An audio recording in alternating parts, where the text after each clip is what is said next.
at these stats from the San Francisco Association of Realtors, MLS. So as of the end of September, we're up to about almost 1,000 listings on the market. This would include homes, condos. All of it in San Francisco. All residential. We, as of a year ago, actually we had almost 200 units more on the market. So that's been the delta then. So about 200 more units prior to now. So we're down about 200 units, which is not as big as I thought the delta would be. So is that the trend here? So San Francisco isn't that different. Well, midsummer we were closer to 500 at one point. Okay, now we're talking. Okay. But point being, if you look at the general trend line, there are ups and downs. Many of them are seasonal. So far, the trend lines don't suggest anything significantly impacted by current events. Including current events being interest rates. Interest rates. Interestingly enough, so we all know, rates have gone up. We're in the sevens. Today, being Wednesday, the 10-year Treasury hit. In the morning, it hit 4.22 and then went back down to 4.08. And, that's the largest or the highest I've seen it in at least the last 10 years. So I do think that's trend is going to continue. Rates are going to continue to go up until the Fed feels that they have inflation in check. The good news is that we're starting to see, well, it's good news, bad news, right? The good news is we're starting to see employment take a hit. And typically when people lose their jobs, they don't spend, which means inflation comes down. This morning, again, there was an article that Microsoft laid off, or is about to lay off 1,000 people. And that's huge because it's not even in the mortgage industry, right? It's not in real estate, it's in the tech industry. So I think that is going to continue. We're going to continue to see layoffs and hiring freezes, which I'm seeing with a lot of companies, and that is going to help tremendously, I think, with inflation. Now, builders, I don't know if you saw that, their confidence level number went from 46 down to 38, so it continues to drop by 8 points. What do you think about that? Well, that's the problem with the government trying to forecast the availability of housing. The big push, certainly in San Francisco, California at large, the United States at large, has been shortage of housing. Yeah. Problem with these rising interest rates and, again, builder confidence, that means we've got less building. Yeah. And ultimately, if we need more housing, that's problematic. Yeah, I agree. And that, of course, continues to propel the cycles that we've experienced in the past, is that as we stabilize inflation and as we have more buyers going into the market to purchase, then that means, again, we end up with not having enough housing. Yeah, which means pent-up demand, which means prices Go up, right? That's going to happen. And by the way, by the time rates do go back down, which I believe they'll go back down to the fours, it's going to create insanity. And for those who are thinking that they can time the markets, what's going to happen is that you're going to enter that situation again, where you're going to be one of 30 people putting in an offer for that property, and that property goes way over asking. What do we think about timing on interest rates? Well, and again, though, we have to keep in mind that, we're hovering, you think we're about 7, we're getting into the 7s right now. If I were to go shop for a loan, I could anticipate an interest rate maybe lower than 7, but close to 7. Yeah, and you're going to have to pay points because the markets are so far out that right now pretty much any interest rate is costing you money.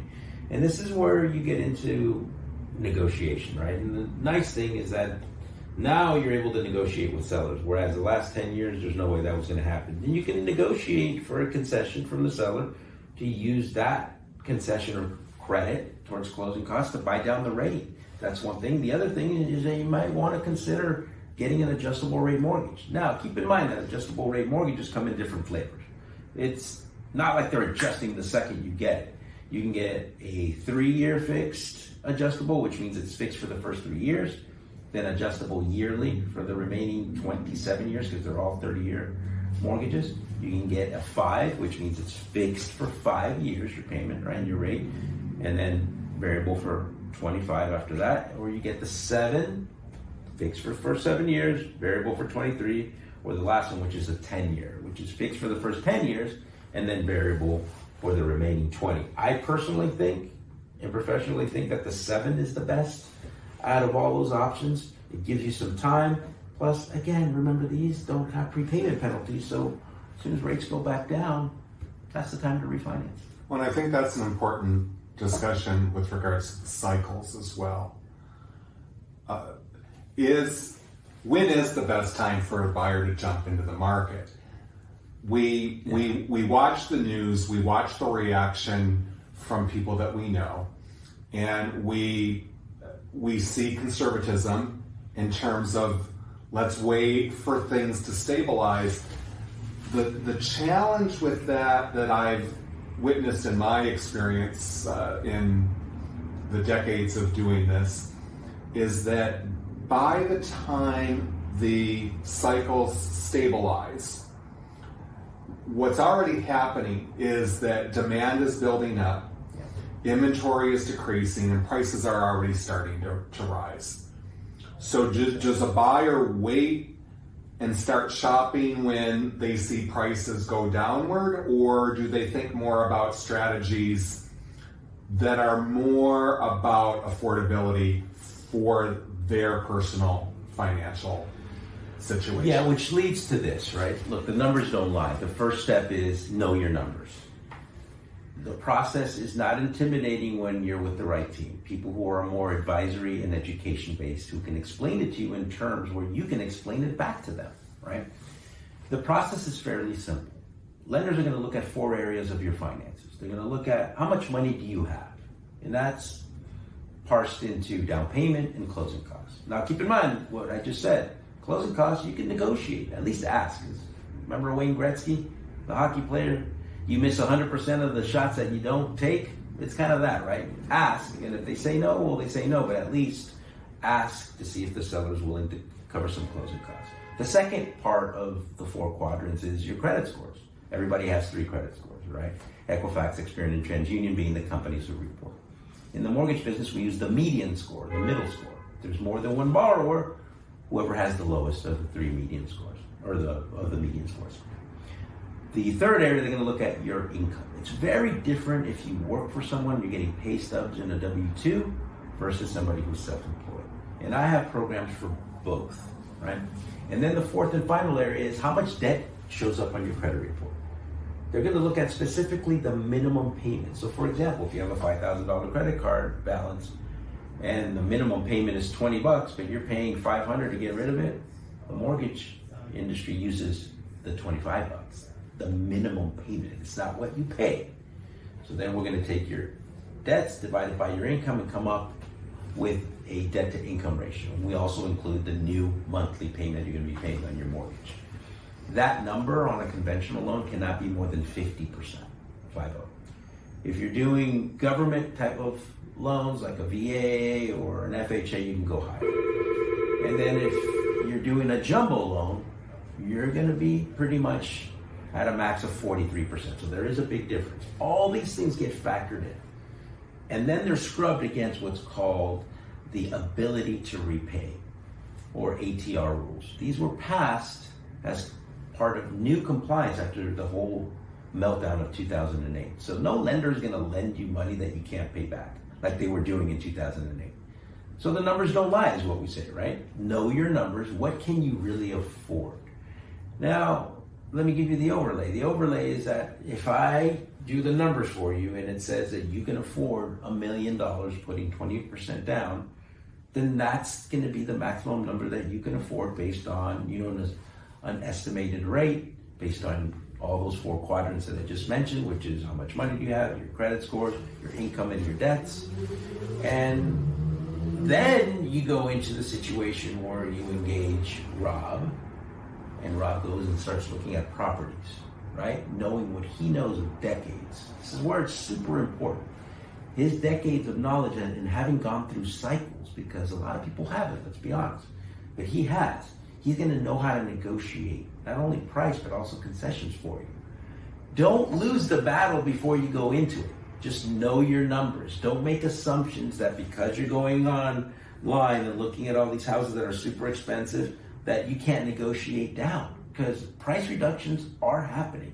I'm not saying they're happening everywhere all the time, every property, but they are happening, and they're going to probably continue to happen between now and next year, 2023. So I think there's really great opportunities to finally be able to negotiate, because 10 months ago and then go back 10 years, you would never be able to do that. It just wasn't in the cards. It wasn't the market. The market was insane. It's the biggest bull run on real estate that we've seen in history. Well said. And Ed, you bring up another point here, because as you and I know, we could spend hours chatting about the market and details and strategies. But you and I both know that these conversations are very unique to each buyer. Everybody's got a different shoe size. Yes. And so we're speaking in general terms, but we want to remind our circle and those who need assistance that we're entirely open and willing to have those personal conversations that are needed to assess each individual's unique situation. There's no buyer whose circumstances are exactly the same.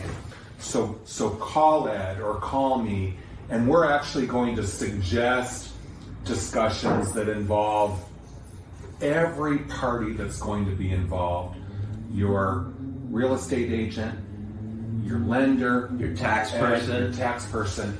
We're going to pool all of the professionals who need to be part of the conversation so that everything is coordinated and considered for those individual. That is a great point. Look, everybody has different DNA, and just like different DNA, everybody has a different financial situation. The best thing you can do is, A, do not be intimidated by this process. We're here to be your team so that you don't have to know everything.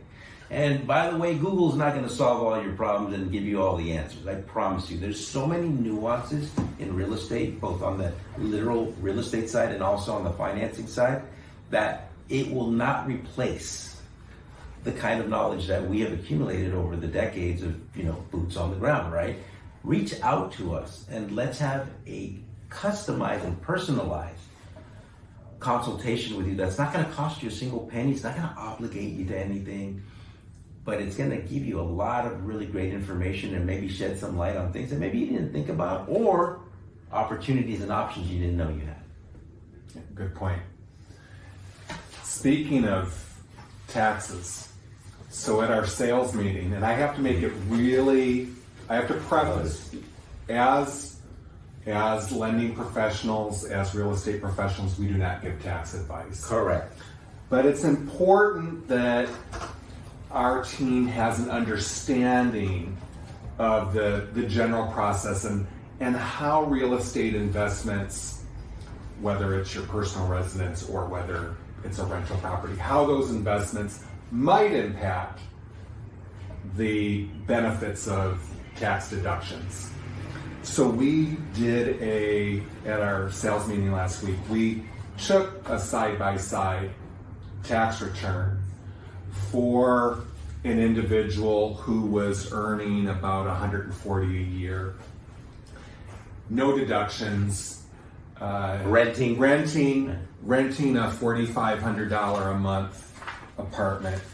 And his tax bracket for IRS was 17.62%. He actually made federal tax. He had a tax liability of $25,000. Okay, so got it. We took that same individual and we put them into a $1 million purchase. Okay. With an $800,000 loan. Meaning 20% down. Okay. 20% so $1 million purchase down. price, 20% down. The monthly expense for principal and interest, taxes, still about $4,500. The amount that they're paying for rent. In this particular scenario, so they were able to deduct the property taxes, deduct the mortgage interest. This scenario, they're getting a refund from the Internal Revenue Service of $8,415, a refund from the Franchise Tax Board for $4,851, and their monthly expenses, essentially rent versus own, were pretty equal. Yeah, and notice there's a $33,000 swing here. Was going to owe 25, gets back 8,000. I'm just talking about on the federal side. So this is the power of looking at the bigger picture. So if you're out there renting and you're paying $4,500, it is apples to oranges if you compare it to a mortgage payment. Why? Because you have zero deductibility on your rent. You have what I call full IRS exposure, meaning the IRS should be sending you a limo to take you to work every day. That's what I'm saying. However, if you own, you can deduct up to $10,000 of property taxes a year and up to $750,000 of mortgage interest. By the way, I haven't even gotten to the part where you're getting the equity for free, right? It's not something that you're suiting up to go and actually physically go to work somewhere to earn equity. This is passive income, folks. And this adds up tremendously. Look at the people who bought in 2008 when everybody else was imploding. What values are those at today, 2022? Ed, thanks for bringing up the equity. In this scenario, for this taxpayer, during that tax year, they had paid down principal of almost $12,000. So out of that $4,500 a month, essentially they've also put another $1,000 a month in their pocket for the equity that they've built up, or the liability that they've paid down, hence more equity into the home, plus those refunds that they got for their federal and state taxes. That's so crazy. And how much are rents going up, would you say, percentage-wise, year over year? San Francisco or San Diego, because you cover both markets. San Diego is more aggressive currently than San Francisco. Is that right? Okay. Primarily because of some of the economies that they have there. San Francisco has not quite recovered pre-COVID. During COVID, we had estimated that rents dropped about 25%. We recovered a large portion of that loss by the end of 2021. Okay. However, we're watching rents lagging currently. Mainly, it's back to the jobs discussion. We've got a lot of companies who are still allowing for remote work. That's allowed workers more flexibility to not relocate to San Francisco, or work in communities that perhaps there's another appeal. They're closer to family. They're in a quieter environment, or simply to have lower expenses. Yeah, that is happening, and I think that trend is going to continue. However, I do think cities like San Francisco will see a recovery. It's just going to take a little bit longer. But here's the point. If you look at it nationally, right? Let's say you are one of the ones that are sprawling, right? Or you're going somewhere else, you're relocating. The reality is that nationwide rents are going up in quite a bit. I'll give you an example. Like I know in Tampa, Florida, rents went up 34%. So maybe it's not here, but if you're relocating to one of those areas, my point is that if rents are going to go up anyway, why don't you build something and take the leap if you can? Because if you can, then do is my, that's my T-shirt, right? Build something instead of building the landlord something. called equity and tax write-offs. Somebody's going to take those things. I just always suggest that it's you and not your landlord. Well, I think these discussions, as well as the tax scenario, really show the benefit and the importance of owning your personal residence. Absolutely. And look, this country, I think, for the most part, has been built on that. On homeownership and building something, right? That's kind of the American way, that we're builders. We like to build, and building generational wealth. I have to say that real estate is the greatest way to do that, as far as generational wealth. Well, Ed, if we go back, I've got this other graph that I like, the housing cycles since this one's 1982. But we've got blips. We've got areas of recovery. We've got some little areas of recessions. We've got the dot-com bubble. When you really look at the bigger picture, those are just really little blips on the graph. You go back 100 years, you could hardly even see the Great Depression show up on the graph line. Isn't that crazy?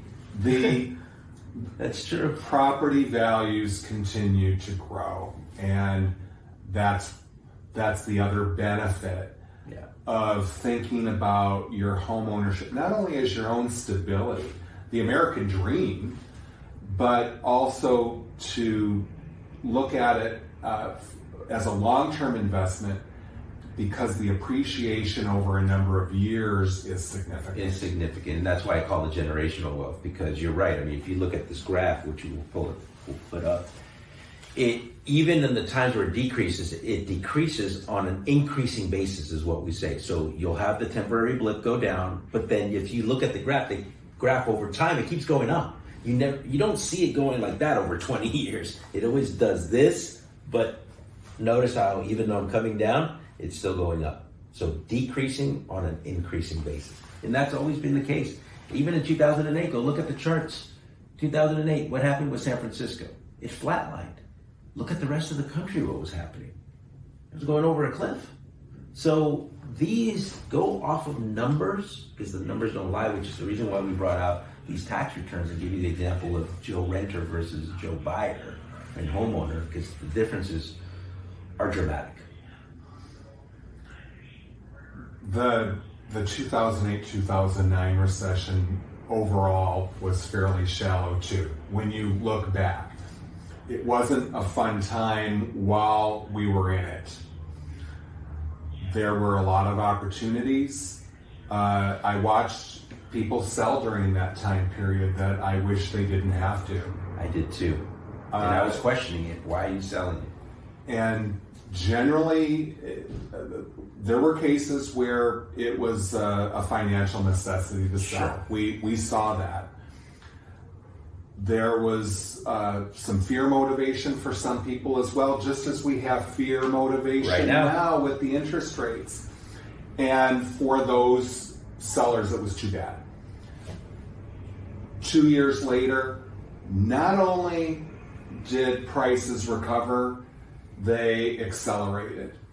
And that is the typical trend for any of these blips, whether it was the dot-com bubble or, we had a little recession in the early 90s, very short term.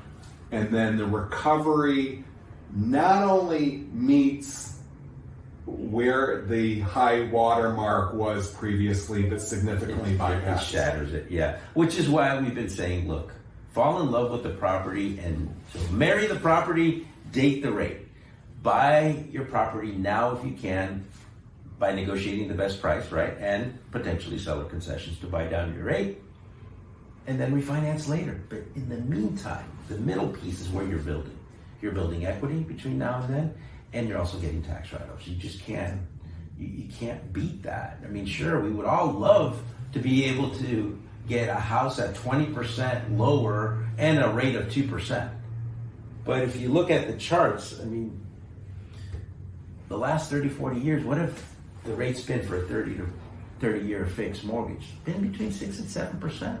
And going back to, your chart is 82 and 81. the 30-year fix reached a high of 21%, and when it went down to 13, everybody was having street parties thinking that was free money. And then, quite honestly, some of the most successful people that I know in San Francisco real estate are those who bought during that 1980s high interest rate time period. Absolutely. They were able to make the numbers work based on the interest rates at the time and the combination of all other factors, and eventually they were able to refinance. Sound familiar? Sometimes at rates 12%, which at that time were looked at as a bargain.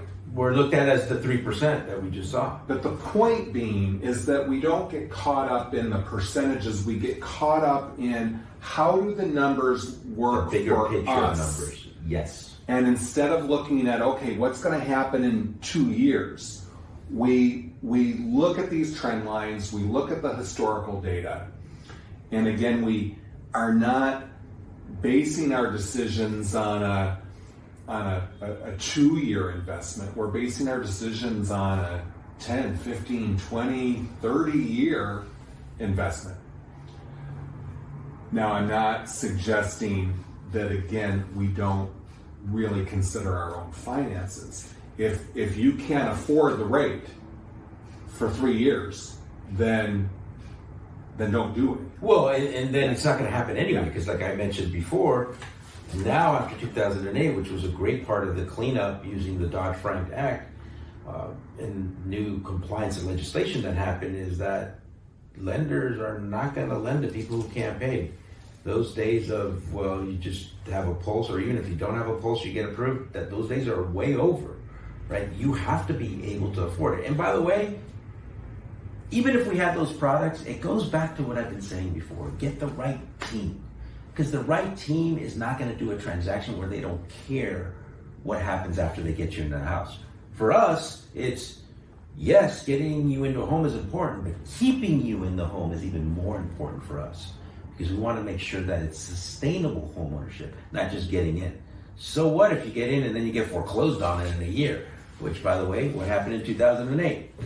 People were making 60 grand, right? Buying $800,000, $900,000 homes because that's what they told them. It's a new day. No, it wasn't a new day.